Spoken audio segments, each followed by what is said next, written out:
Bonjour et bienvenue sur l'Argus.fr. Nous partons à la découverte aujourd'hui d'un nouveau modèle de la marque MG, la petite marque qui fête son centenaire en 2024, surtout la petite marque qui monte. Depuis qu'elle a été rachetée par les Chinois et qu'elle tend à passer au 100% électrique, le constructeur fait un carton notamment en Europe et en France. Et ce modèle-ci précisément devrait permettre de encore gonfler ses ventes davantage.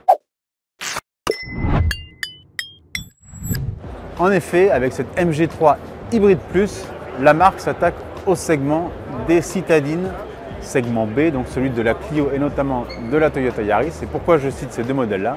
Parce que cette MG3 Hybrid Plus ne sera proposée qu'en moteur hybride, mais un hybride un peu différent de ce que propose la concurrence actuellement. On y reviendra. Longue de 4,12 m, ce qui est plutôt une grande citadine dans la catégorie, large d'1,80 m et haute de 1,51 m et reposant sur un empattement de 2,57 m. La MG3 affiche des dimensions généreuses et surtout un style assez agressif qu'on a déjà pu découvrir avec la MG4.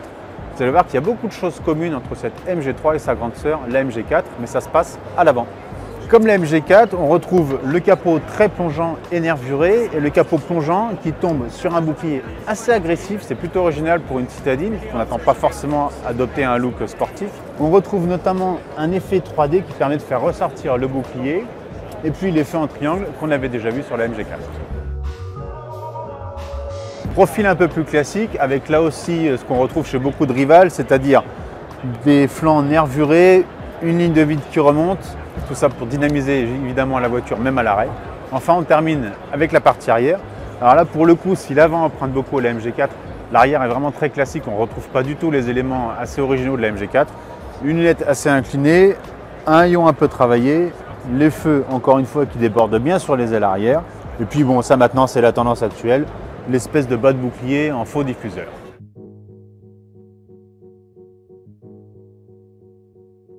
Bienvenue à bord de cette MG3. Alors vous le voyez, la présentation est plutôt austère, voire franchement tristoun.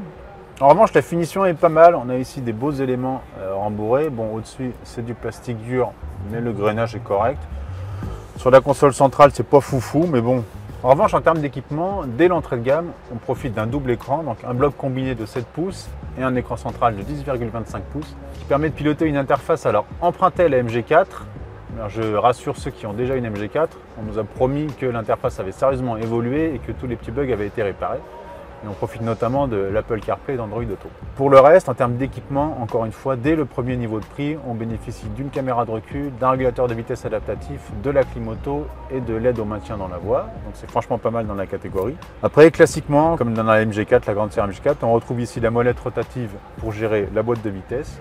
Pour le reste, les sièges garantissent un bon maintien. En revanche, gros bémol, alors là-dessus c'est vraiment dommage parce que la concurrence, notamment Renault Clio et Toyota Yaris, font beaucoup mieux. On a certes un volant réglable, mais il n'est ajustable qu'en hauteur et pas en profondeur. Et ça, franchement, dans la catégorie, c'est vraiment dommage. Une citadine de segment B aujourd'hui qui n'a pas le réglage en profondeur, c'est franchement ballot.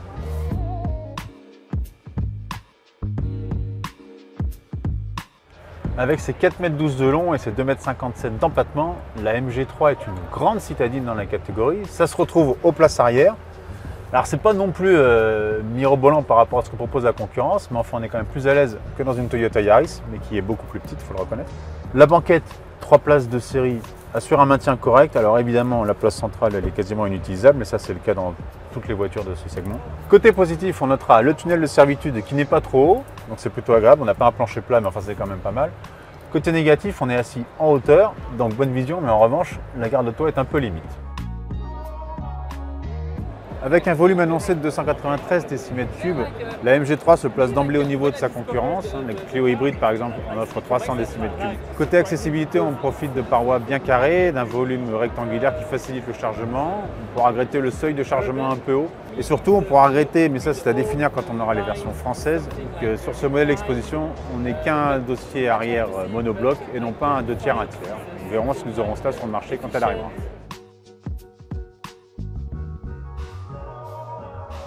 Comme je vous le disais en début de vidéo, cette MG3 Hybrid Plus innove avec un système hybride original et différent de ce que propose la concurrence. J'ai mes petites notes pour ne pas me tromper.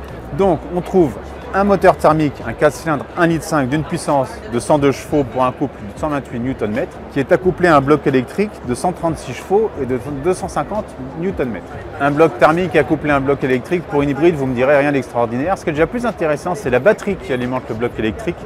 Elle est de 1,3 kWh. Dans la catégorie, c'est une grosse batterie, comparée notamment à ce que propose la Yaris ou la Clio. Et résultat, l'ensemble des deux cumulés propose une puissance de 195 chevaux.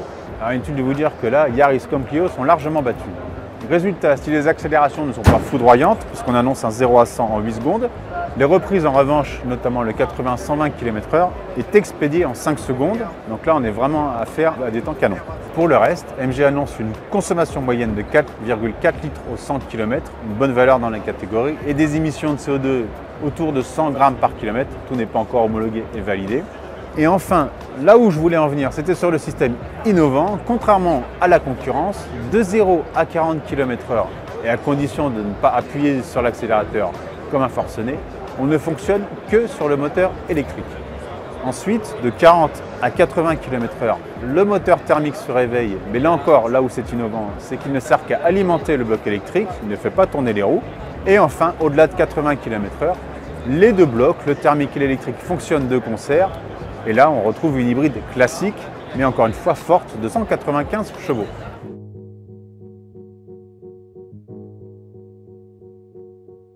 MG ouvrira le carnet de commande de sa MG3 Hybrid Plus courant mars-avril pour des livraisons espérées en juin.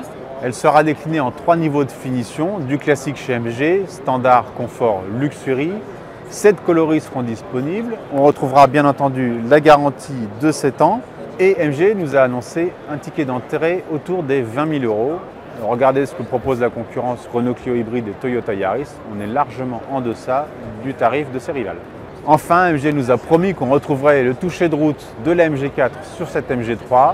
Les essais devraient arriver courant juin, donc restez fidèles à la chaîne Largus et au site largus.fr. Pour ma part, on se retrouve sur largus.fr pour d'autres nouveautés à venir. À bientôt.